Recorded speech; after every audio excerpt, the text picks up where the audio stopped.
ఇంకొక రెండో విషయం ఏంటంటే ఇదంతా అడ్డు పెడితే ఇవాళ తెలంగాణ రాష్ట్రంలో ఉన్నటువంటి బీసీ ప్రజలారా మన కళ నెరవేరబోతా ఉంది. కాస్ట్ సెన్సస్ కు సంబంధించినటువంటి బిల్ ఇవాళ తీర్మానం ఇవాళ అసెంబ్లీలో ప్రవేశపెట్టే అవకాశం కనిపిస్తా ఉంది. ఇక తెలంగాణ రాష్ట్రంలో కులగణన పైన రాష్ట్ర ప్రభుత్వం తన చిత్తశుద్ధిని చాటుకుంటూ ఇవాళ అసెంబ్లీలో తీర్మానాన్ని ప్రవేశపెట్టబోతున్నట్టుగా తెలుస్తా ఉంది. కాస్ట్ సెన్సస్ కనుక ప్రారంభమైతే తెలంగాణ రాష్ట్రంలో ఉన్నటువంటి బీసీలో ఉన్నటువంటి కమ్మర కుమ్మర వడ్రంగి ఇట్లా ఏ కులానికి సంబంధించినటువంటి వాళ్ళు ఎంతమంది ఉన్నారు అనేది మొత్తం లెక్కలు తీయబోతా ఉంది రాష్ట్ర ప్రభుత్వం.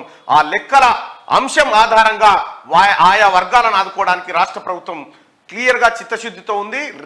రాహుల్ గాంధీ గారి ఏదైతే మాట చెప్పిండో ఆ మాట ప్రకారం కాస్ట్ సెన్సస్ చేస్తాం, తెలంగాణ రాష్ట్రంలో కాంగ్రెస్ పార్టీ అధికారంలోకి వచ్చిన తర్వాత కాస్ట్ సెన్సస్ చేస్తామనేటువంటి మాట చెప్పిండు. ఆ మాట ప్రకారం ఇవాళ తీర్మానాన్ని తీసుకురాబోతున్నట్టుగా తెలుస్తా ఉంది. ఇక ఇది ఇట్లా ఉంటే ఈ కాస్ట్ సెన్సస్ ను అడ్డుకున్నది ఎవరు?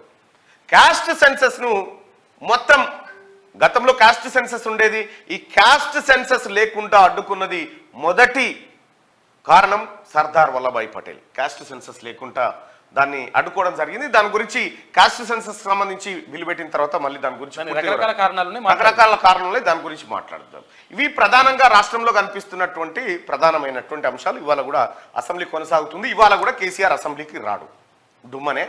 ఇక వసంత పంచమి, మన మల్లారెడ్డి గారు వసంత పంచమి ఆయన చెప్తా ఉండు, అధ్యక్ష మనకు వసంత పంచమి వస్తా ఉంది, 14 తారీఖు 15 తారీఖు విపరీతమైన పెళ్లిళ్ళు ఉన్నాయి, 26,000 పెళ్లిళ్ళు ఉన్నాయి, దయచేసి ఆ 2 రోజులు సెలవు ఇవ్వాలంటుండు. ఫస్ట్ నీ విద్యా సంస్థలకు సెలవు ఇచ్చినవాను, నీ విద్యా సంస్థలో ఉన్న పిల్లలకు కూడా సెలవులు ఇవ్వాలి కదా.